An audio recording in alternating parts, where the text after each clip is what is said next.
Welcome to Arts Express. This is Prairie Miller, and on the show, Pacifica host Garland Nixon on the art of figuring out the world, connecting Iran, religion, and U.S. slavery uprisings.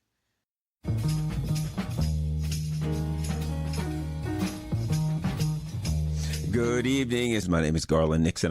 All right, let's get going. So let's get talking about the forest versus the trees, right? The forest over the trees. What do I mean? You know, we've all heard that old saying: you can't see the forest for the trees, right? And of course, we all know what that analogy is, right? That is big things versus little things, right? That is people versus systems. It's something I talk about all the time. You can't see the forest for the trees. What does that mean? You get angry at a particular politician because of the way things are going, but you don't take into account that that's what this system produces. That even that politician is what this system produces. That politicians don't come into the system that we have. They come out of the system that we have. They are produced by the system that we have. Even revolutionary politicians, even politicians that push back against the system's inequalities, the system's unfair way of doing things, the system's brutality, violence, have produced a revolution, right? The nature of the system is to produce a lot of things. So when you see things coming out of a system, don't get hung up on those things. You know, let me put it a little different way. I don't want to overcomplicate this thing, but I think it's important to talk about. And I've used this oftentimes, this analogy oftentimes, and that is for those of you who have dogs. Now, there's some dogs that can figure this out, but for the most part, if you have a dog and you point to the moon, the dog doesn't look at the moon. The dog looks at your finger. Why? Because your finger is symbolizing the moon. Your finger is instructing the dog. When you look at this, and they have to figure it out on themselves. They have to look at your finger, right? Your hand. They have to look at your face, and they have to see that your finger is pointing at something and you're looking at that thing. And that finger implies the moon. That the look on your face implies, hey, look at my finger. It's giving you an instruction. And oftentimes for animals, that's a bit complicated. There's some symbolism there. There's some analogies there. It's putting all this together. And sometimes for animals, even for little children, it's too difficult to put all those things together. Some of them can, but it's oftentimes they can't, right? That's kind of what I talk to people about when it comes to politics and when it comes to systemic problems, right? It is looking at the big picture. It's looking at the forest. You got to understand the nature of colonialism. You got to understand the history of Europe here, right? You got to look at the world as a system, not just the U.S., not just the Europe. Look at the world as a system. Look at a little country like Belgium, right? A little old country like Belgium that became massively rich, became unthinkably rich. How did Belgium become so rich? The Congo. In the 1860s, literally, the countries of Europe had a meeting, and they all decided how they were going to divide Africa up. They literally took a map and said, okay, France, you get this part. Spain, you get this part. Belgium, and the Belgians got Congo, a gigantic country, filthy rich with minerals and natural resources. And what did the Belgians do? They went in and they turned the Congo, this gigantic, filthy rich country, into a slave state. And oppressed the people there, murdered the people there, brutalized the people there, and looted the country. And in doing so, Belgium became massively rich. That is how the European system of wealth and arose. That's what Europe has done. That's what Great Britain did. That's what Europe did. That was colonialism. That was imperialism. When you talk about imperialism, it's an economic system. Go around the world, steal other people's stuff, mostly brown and black folks, but not necessarily take their stuff and bring it home.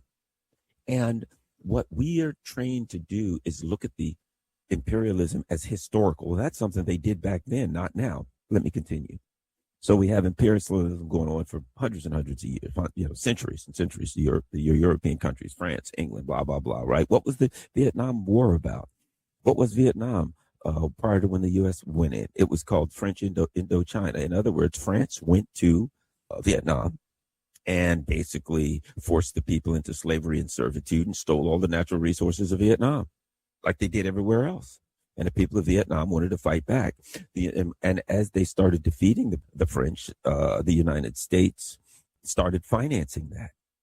And they financed it and financed it and financed it until the French were defeated. There's a great book called People's Army, People's War by General Diop. General Diop is the general who directed the European army to defeat the French, and he wrote a book about how he did it. It's a fantastic book. You should read it. It's about how a people's army, right, of just poor people that don't have much can defeat a mighty colonial army. You might want to look at what's happening in Iran right now and compare it to that book. At any rate, so basically, the Americans came in afterwards and said, well, we have to maintain imperialism. We can't let a country who's being controlled by, by France, by one of these imperial colonial countries, escape, because if one of them escapes, they'll all escape. What they told us back then was the domino theory, right? Well, if this country falls into, if Vietnam falls into communism, then all these other countries will fall into communism. What they meant with the domino theory was basically this: if one country is able to fight and escape the clutches of colonialism, all of them will start thinking they can escape the clutches of colonialism. And that's how we eat. That's how we make our money, stealing everybody's stuff. We can't have that. So we went in and fought and, of course, lost. Okay. I say all that to say this. I'm going to iron this down into something to make sense, distill it down into something that makes sense. After World War II, all of the colonial powers had been crushed. And the non-colonial powers, everybody was crushed except one, the United States. So what happened? Russia, China, all of Europe, all of these other countries that had been, very powerful economic forces in the world, industrial forces in the world, were all smashed by World War II. And the United States was the only thing left. So what did the United States do? France and all of these other countries, England, none of them had the capacity to maintain a control over their colonial powers anymore, such as what? French Indochina. France was going to lose after World War II. They had to fight to keep Vietnam, which was French Indochina. Okay. And the United States then, basically, because everybody else was smashed to pieces, says, we're going to become the master. We're going to become the ultimate colonial power. And we will either take over the colonial duties and the spoils of war and domination of the other countries, or we will help the colonial powers to keep them, such as in Africa. One of the duties of AFRICOM, which is the Africa Command, which is basically a bunch of military bases in Africa that are there to dominate the people of Africa, set up ironically and paradoxically by Barack Obama. One of the duties is to help France keep their colonial countries in Africa. Did you know this, that a bunch of the African countries that France controls and controlled got far less than 1% of their wealth, that they would be controlled by France? Mali, Niger, Burkina Faso, all these countries that broke away from France, they had gold, they had uranium, they had all kinds of stuff. You name it, they had it, right? All these very, very expensive natural resources. And all of this stuff was sold on the market. And France took over 99% of the profit and gave less than 1%. As an example, Niger was the hub for uranium for the entire world. Most of the people in Niger did not have electricity. And France, the electricity of their country was run by the uranium that they stole from Niger. So basically, the colonial powers just basically lived wealthy because they robbed the Africans and other countries. Okay. And after World War II, when all these other countries couldn't do it, the U.S. comes in, and now the U.S. is in charge. And now the U.S. is, I'm going to be the colonial power, and I'm going to help you maintain the colonial power. Now, I'm going to go to the 1950s here, and this is a critical part of this discussion of where we are today for you to understand it. It is important because I'm going to start talking about what happened in Iran in the 1950s. That helps helps people who don't know. Probably a lot of people who listen to this show know this history, but it's going to help those who don't know understand that, how we got where we are today with Iran, and why it's important to understand that and to know what position you should take or make decisions based on historical facts as opposed to colonial propaganda. Okay, so we're going to next go to Iran based on this discussion that after World War II, the United States became the country to maintain colonialism, the only country with the wealth and military power to make sure that these colonial powers in Europe maintain control of their colonial possessions, continued to loot these countries in Africa, South America, wherever, and that we got our fair share of the loot, right? U.S. now is the king colonial power of the world. Okay. All right, let's get back to our chat, and by our I mean me. I mean by our discussion, I mean I'm going to do the talking and you're going to do the listening. But what choice do we really have? It's dynamic, kind of works for us. How about that? Me for sure. By us, I mean me. But all jokes aside, so the 1950s is an interesting time because we had the Korean War, where the U.S. was trying to dominate the Korean Peninsula, and at that point, the U.S. felt it could dominate the entire world. Go to war with the Korea, try to dominate the Korean Peninsula. The Chinese come in, knock the U.S. out of the Korean Peninsula. But something very interesting happened in the Middle East that many people don't understand. Okay, the British had pretty much colonized and dominated Iran. Iran has had a lot of oil, and I think the name of the country was like the British Persian Oil Company or something, but it's now BP. Right? British Petroleum. But basically, the British company was in Iran. It was pumping all the oil out of Iran and keeping all the money. Iran was a very, very poor, impoverished country. And Iran, and basically, in a nutshell, England came in and was pumping all their oil and selling it and giving them none. It was highway robbery. So the Iranians felt they wanted to go in a different direction, and they voted in a guy, Mohammad Mossadegh. He was the Iranian nationalist, and I don't mean nationalist in a bad way. I mean a guy that felt Iran is for Iranians and we should have our own stuff and get our own money. So they vote him in a democratic way, and it's great. He's in, and he's going to nationalize the oil, and he's going to make Iran a powerful country. And what happens? The United States and England then go into Iran and overthrow the government and install the Shah of Iran, who was a brutal, vicious dictator. And what did the Shah of Iran do? He gave all the oil back to the U.S. and England. And what happened was England was pumping out all the oil and keeping all the money from the Iran. When the United States used its massive power to overthrow the government, then basically the United States took charge of Iran. And the United States said, here's what we're going to do. We'll continue to pump the oil out of Iran. We'll take 50% of all the profits, and we'll let England and France and these other countries split up the other 50%. But Iran still didn't get any. And we'll keep this brutal dictator in charge, and he'll keep the Iranians at bay. And that worked until 1979. Now, what happened in 1979? The Iranians rose up and revolted in what was called that's why they say the Iranian Revolution. And that came from the mosques. It came from a religious perspective. Now, why, one might ask, did the Iranian Revolution come from a religious perspective? Because it was illegal in this brutal dictatorship. You know, the U.S. is, yes, we're standing for democracy. Actually, in this brutal dictatorship in Iran, it was illegal to have any other parties. You couldn't have any political parties. You couldn't meet about politics. You couldn't talk about politics. Okay? That was out. If that happened, you would disappear. You'd be tortured. You'd be killed. That was what the U.S. put in power and supported under the Shah of Iran. And the Iranian people ain't never going back to that. But, so, 79, the Iranians, because they were not allowed to meet in open, right, the only place they could meet was in their mosques. So the revolution was built in the mosque. Think about this. It was the same history in the South. The black slave revolt, all that stuff was in churches. Why? Because slaves were not allowed to talk politics, get educated, anything else. But on Sundays, the slaves had their own little churches on the plantation, and they were allowed to meet in the churches and preach or do whatever they want to do. Remember, the Nat Turner rebellion. Nat Turner was a preacher.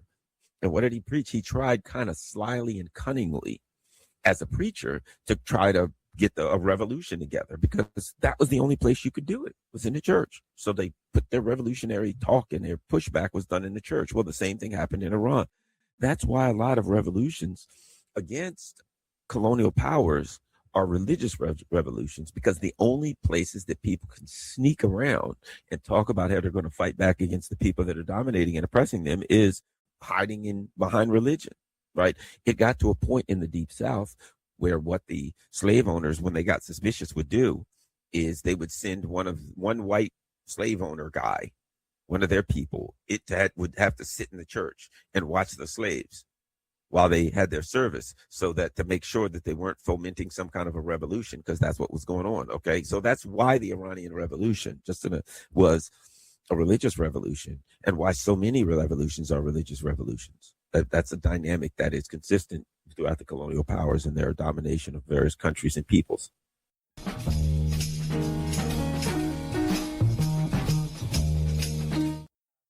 And coming up next on Arts Express.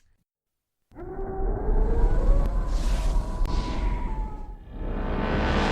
Overlook's a funny place. Probably not the best place in the world for a kid. Any ghosts? No ghosts.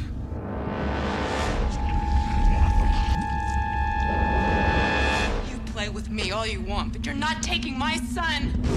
You're never taking my son! I want you to promise me that you'll never go in there. Come and see.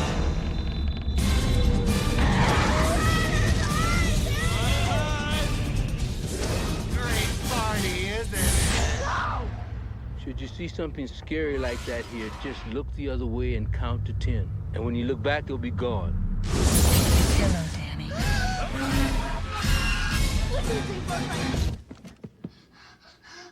That was...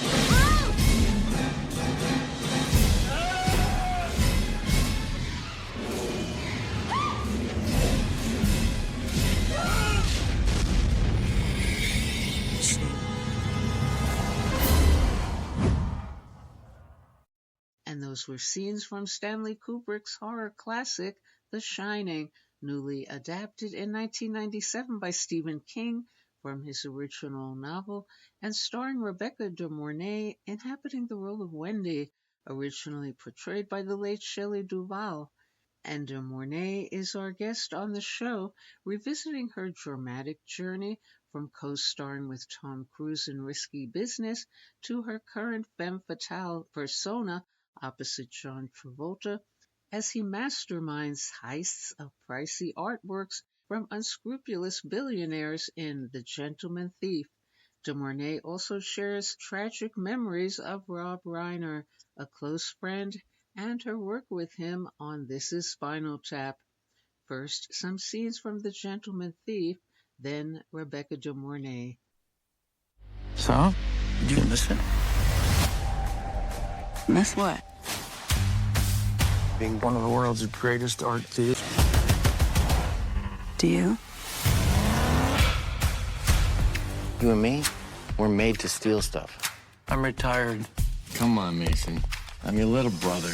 Let me take you on a vacation. Okay, where are we going? Hey, that's the family. That means you're my family. Why are we here, Sean? We're here for, We're here for an art heist. There's a painting valued at over $100 million. 100 mil. And it's being stored on that yacht. You need this, Mason. You need to get your mojo back. Let's have some fun. Mason Garda rises from the dead. I've been waiting for this day. Salud. All we do is swoop in, The crew are in place on the yacht. grab the painting, and then we vanish. Easy money. Please don't say that. This is all part of my plan. 3D chess. I think you mean 4D chess. 3D chess is already what chess is. Thief in the game against the most dangerous man in the world. I see you haven't lost your touch. You caught that.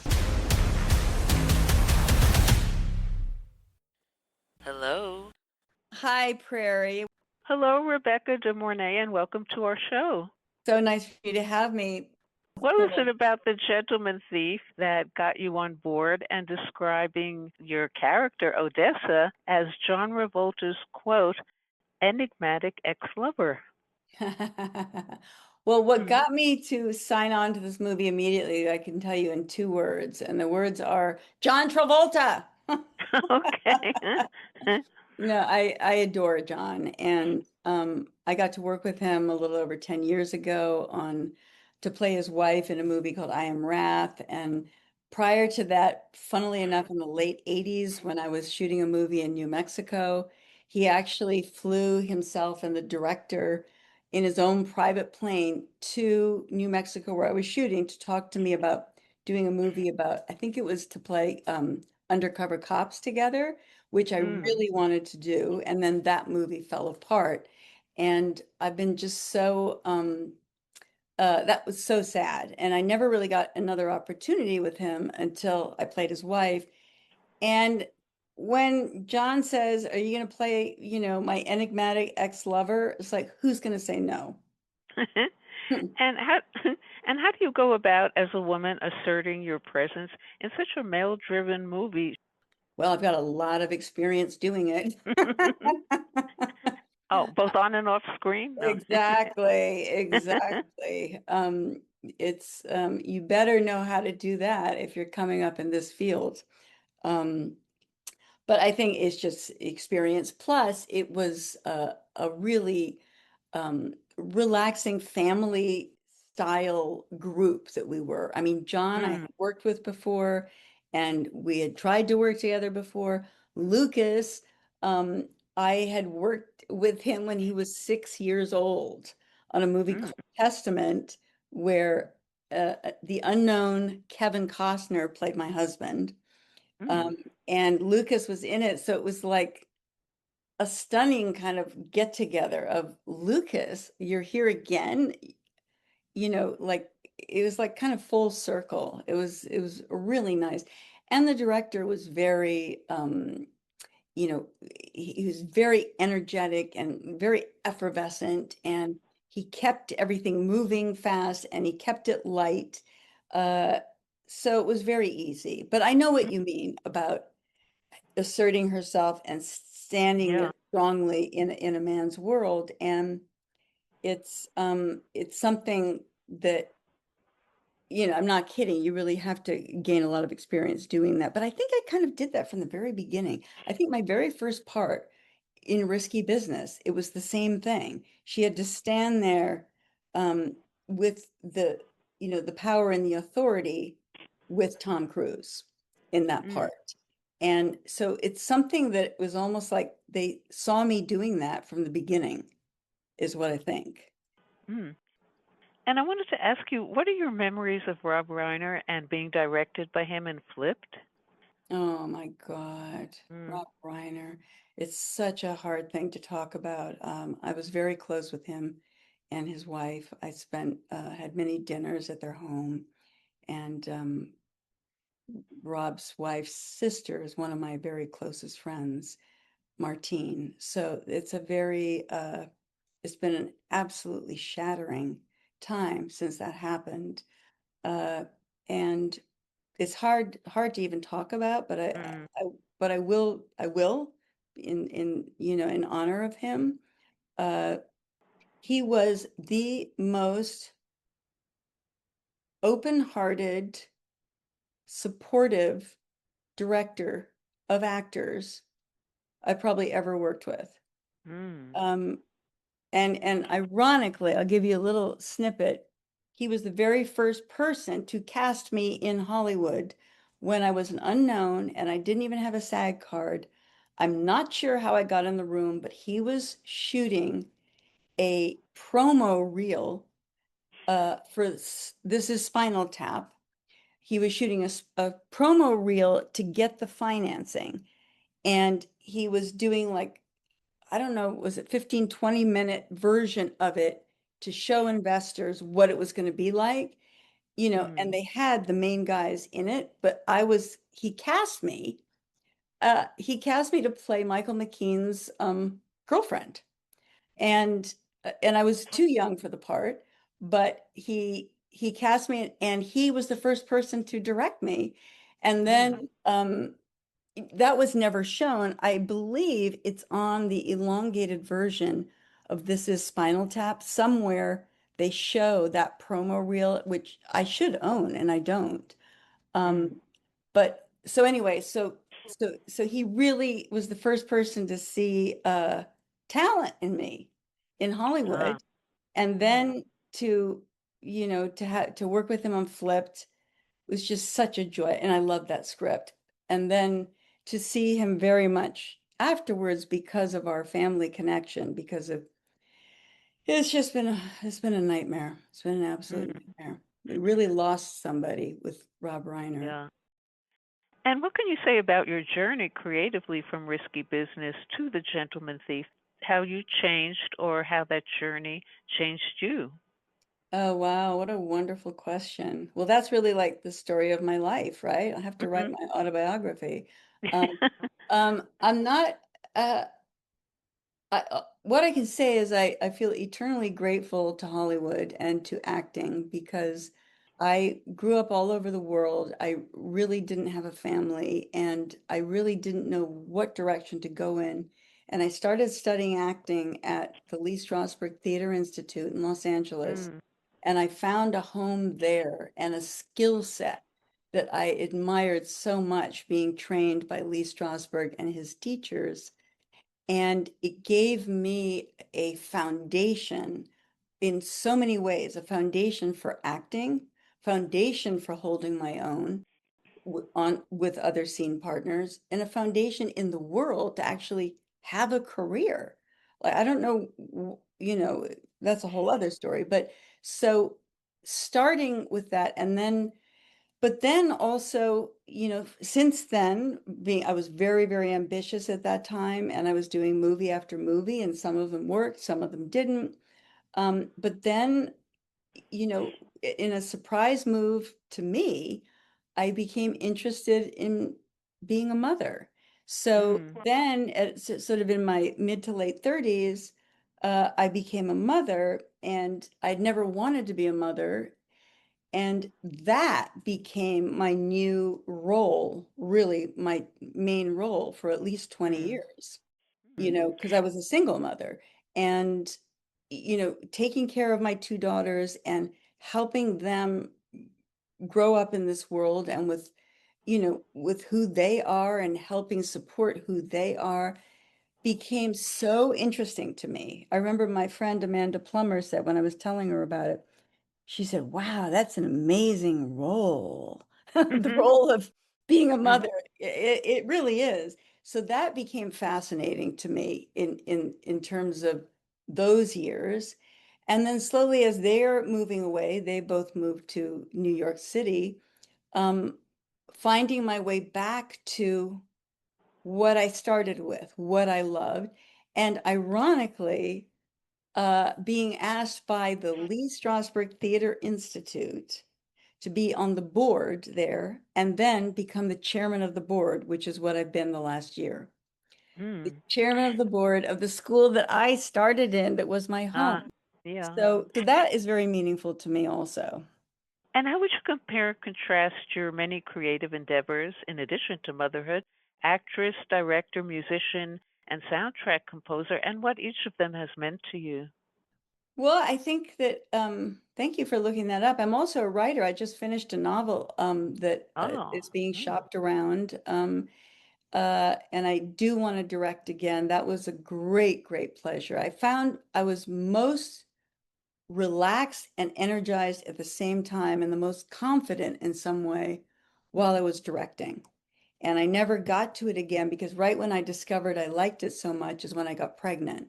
And then I became a mother, and so that never got further, but that is a real pleasure. And I kind of have an effortless motor and relaxation doing it. And I think experience from all the years of working on camera. Writing, it really is satisfying because I've always loved writing, and I was writing in my journal like at age 9, like all the time, like always writing. And it's a solitary thing that gives me tremendous pleasure. Not needing to interact with other people. I mean, writing my book, I would sometimes write starting at 7 in the morning when the kids left for school to like 4:30 when they came home, and I hadn't budged from my desk that entire time. Just right. So it's like obsessive almost, and and then acting, I was very exciting at the beginning, and then I think I got kind of bored or something. And I think hence I pursued other things, but coming back to it now, and particularly having just done that stage play in New York off Broadway, I feel reinvigorated as an actress. Mm. And what is your novel about? If you can, well, you're telling a journalist, and you know that we can keep secrets. It's the story of well, let me just read to you. I gave it to John Patrick Shanley. You know who that is, right? Do you know who John Patrick Shanley is? Oh yeah, yeah. You do. Yeah. Okay, why can't I find it? Where is it? Wait a minute. Let me just see, because he wrote a little blurb that he wants me to give to my agent, which I haven't done yet, even. Well, in the meantime, let me ask you, since this is for radio and the listeners can't see you, when Rebecca de Mornay looks in the mirror, what does she see? I see a woman who's really tried her best and is still trying. That's what I see. And I just found it. This is what John Patrick Shanley says about my book. He says, "Way Too Deep is one restless woman's glittering carousel ride through the many worlds of Los Angeles. Rebecca makes dead-on observations about celebrity, men, women, lust, and the price of illusion. Along the way, she's funny as hell. By turns, sexy and sincere, her impatient heroine falls in and out of love, ends up in a monastery, and finally, after parking her car on top of a tree, lands on her feet. Ms. de Mornay, who also moonlights as a movie star, has found yet another way to shine. She's a hell of a writer." Wow, that's something. Does Isn't it have that a title yet? Yeah. And I haven't even sent that to my literary agent yet. It shows you I'm just scatterbrained. I've got to send that to them. Oh, okay. Huh? And how would you compare and contrast starring with John Travolta once again in The Gentleman Thief, comparing it to back in 2016 as his murdered wife in I Am Wrath? He was still the absolute lovable, humble, funny, generous actor in both cases. I noticed about him this time around a kind of peacefulness about him that I don't know what it really is connected to. It might just be getting older. It might be, having reconciled something, I don't know, but he had, on top of his beautiful normal attributes, a sense of peace. Yeah. Okay, and any final word about The Gentleman Thief? People should just check it out on Amazon Prime. That's my word. Oh, it's fun. It's fun. It's beautiful to look at. It's just fast-paced. It's fun entertainment. That's what I would say. If you just want to get away from what's happening in your real life, just turn it on. Have some fun. Okay. All right. Thank you so much, Rebecca de Mornay, for joining us on the show. Thank you very much. Okay, bye. Bye. And coming up next on the show. Will you go, Osasco? Sing the song, children, and we'll all go together. Hi, this is Jack Shalom. If you're a longtime listener, you're probably quite familiar with the name of the late actor, writer, and Radio Free Air and raconteur Malachy McCourt.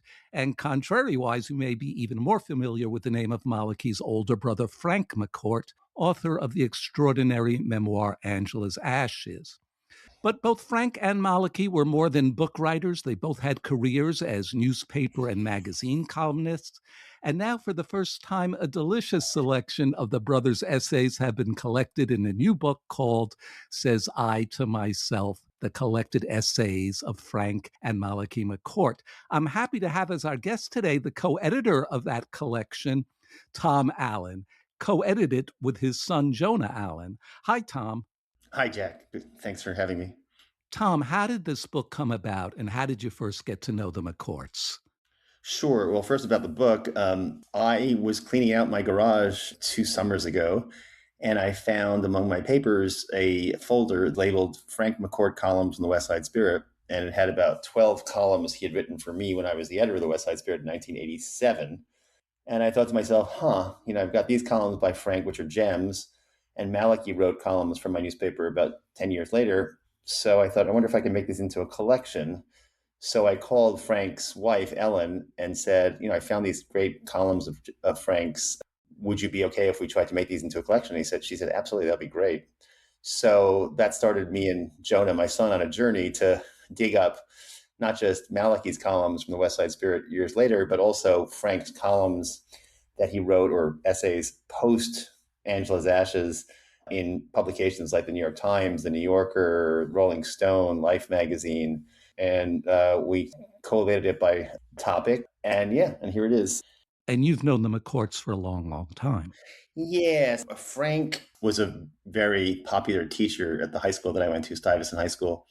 I did not have the wisdom or the foresight in taking his creative writing class when I was a student, but I did get another chance. I became a teacher at Stuyvesant 6 years after I graduated in 1986, 1987. I was in the English department teaching journalism and English. And on my second day there, somebody was standing behind a column in the hallway and sort of said out loud, "Psst, come over here."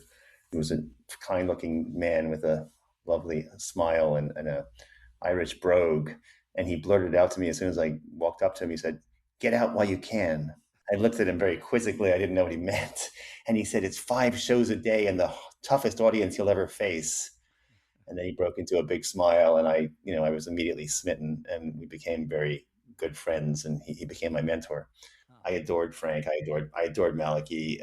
One of my proudest accomplishments in life is I was one of the creators of a new school on the Upper West Side called Frank McCourt High School in 2008, shortly after he passed away. Wonderful. And Frank was so happy about that. I mean, he and I had done for years this program that my company put together once a year called the Blackboard Awards, which honor the top teachers in the city. And Frank was the MC. And he would do his little monologue in the beginning of the evening, and he would talk about education and how politicians and bureaucrats get in the way of education, and that how dare they name schools after politicians and astronauts and people that aren't worthy. They should really name a school after a teacher.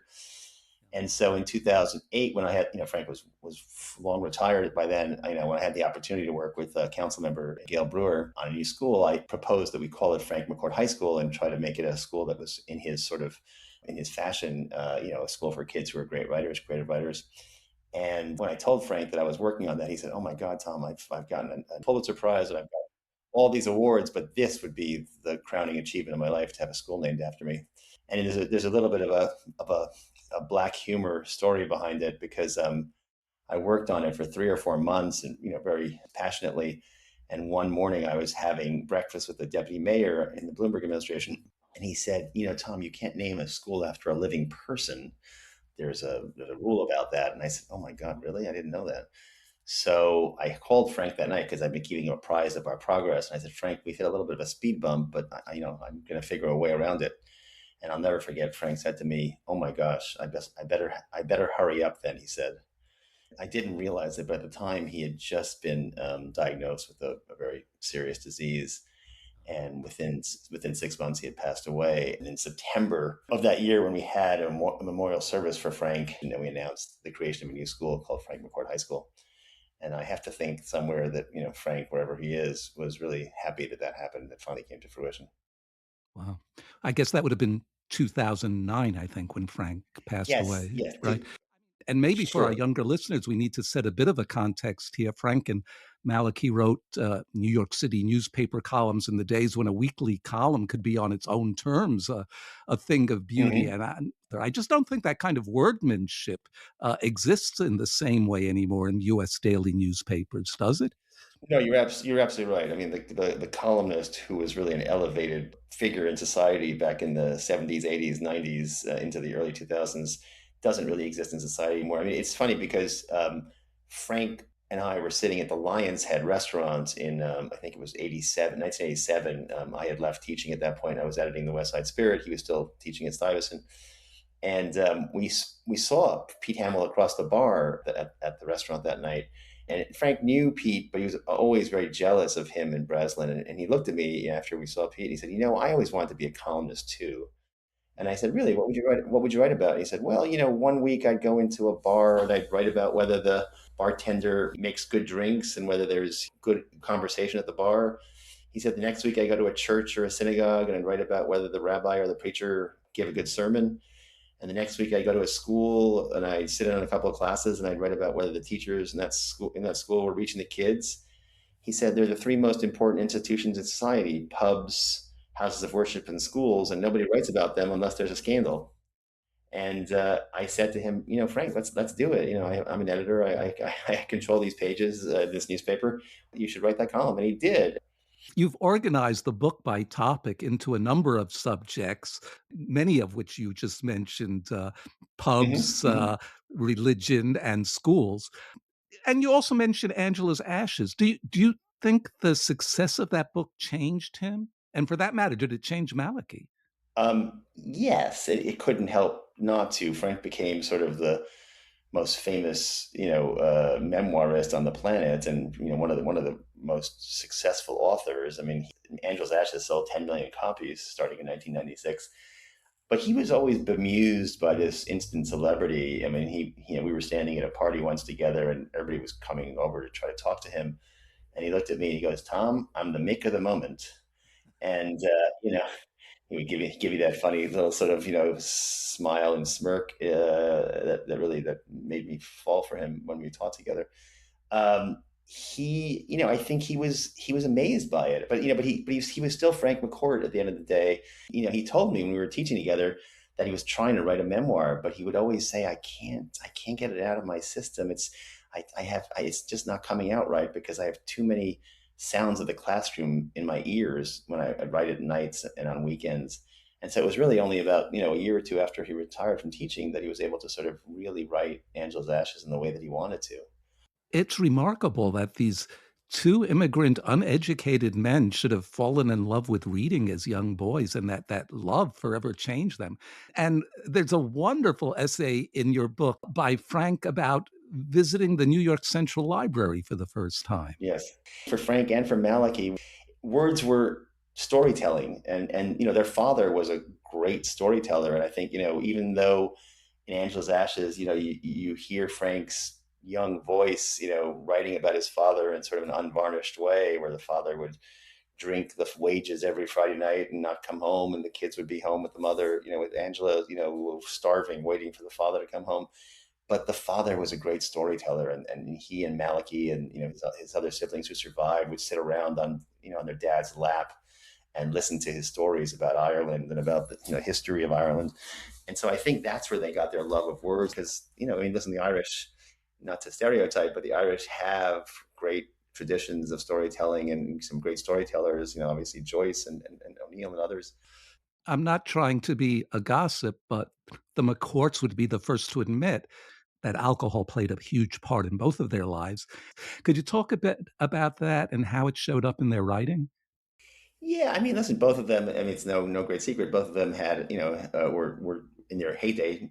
Malachy, I think, was involved in the creation of the first singles bar in America called Malachy's back in the 1970s. I mean, before Frank became the most famous author on the planet, Malachy was quite well known as you said, a raconteur in New York. He was on a soap opera. He had this singles bar.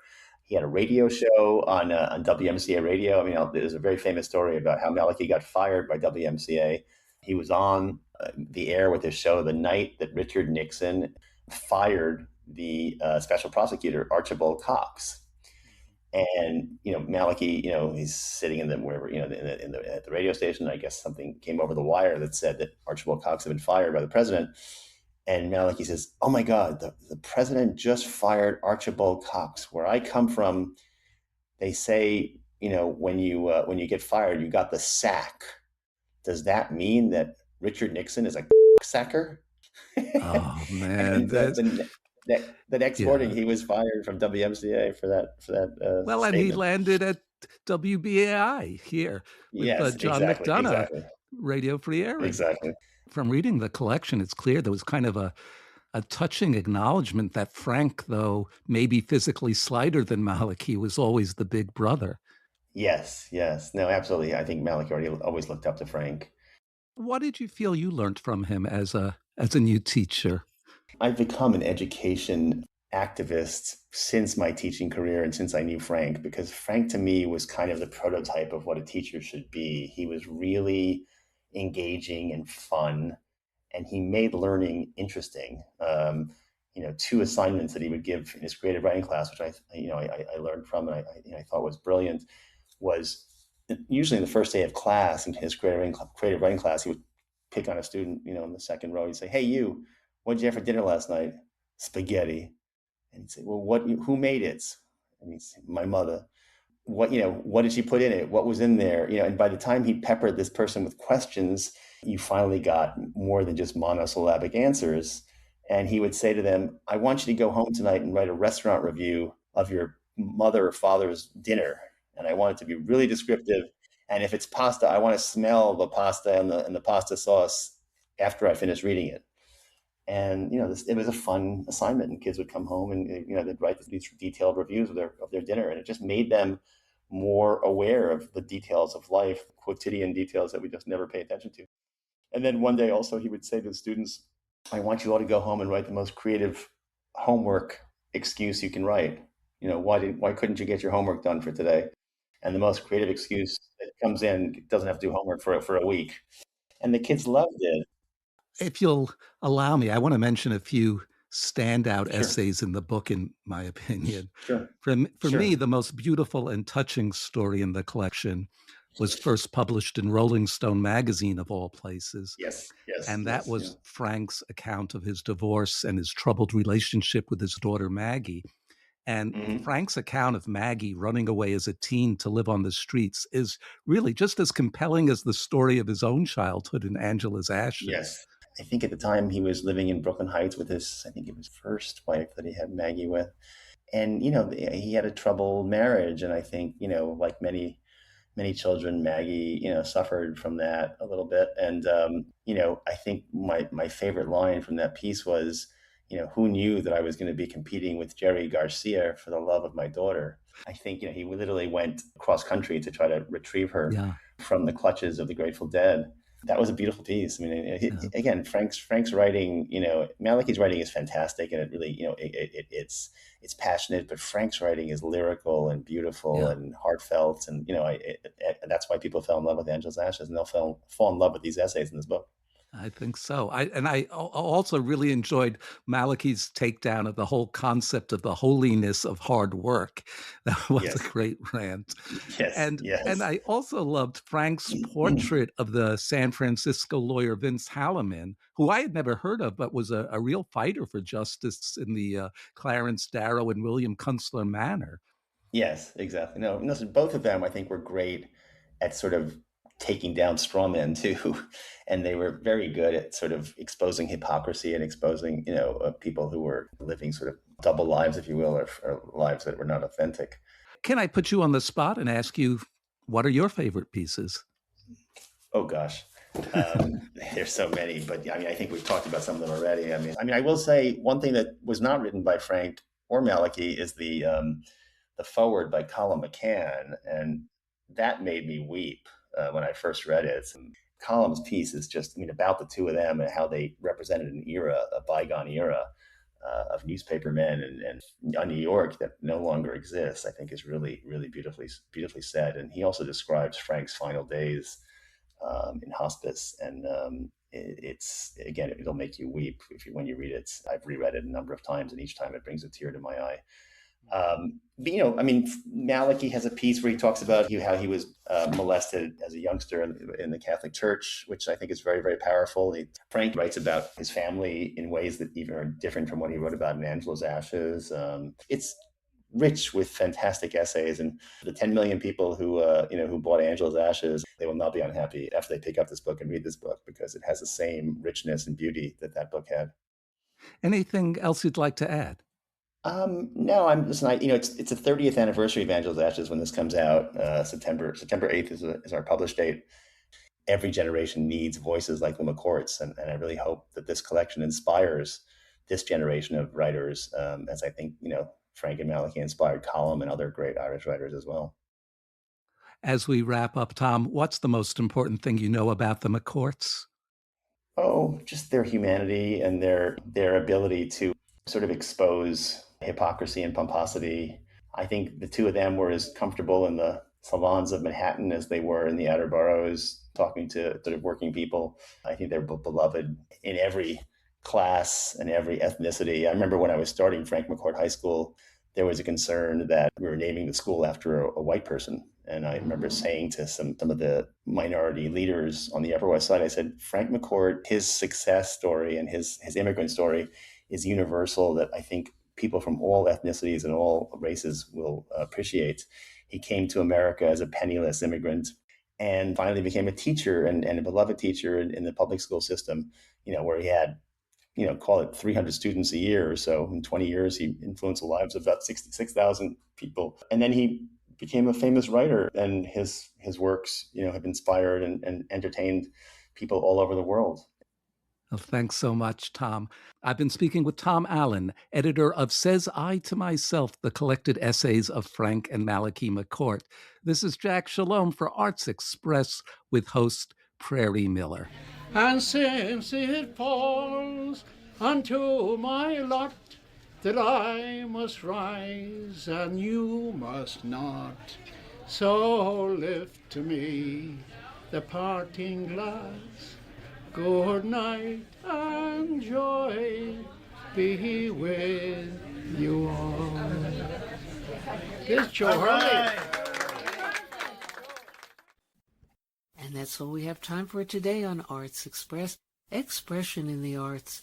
And if you'd like to express yourself too, you can write to us at theradiogoddess@gmail.com. Until next time, this is Prairie Miller leaving the station.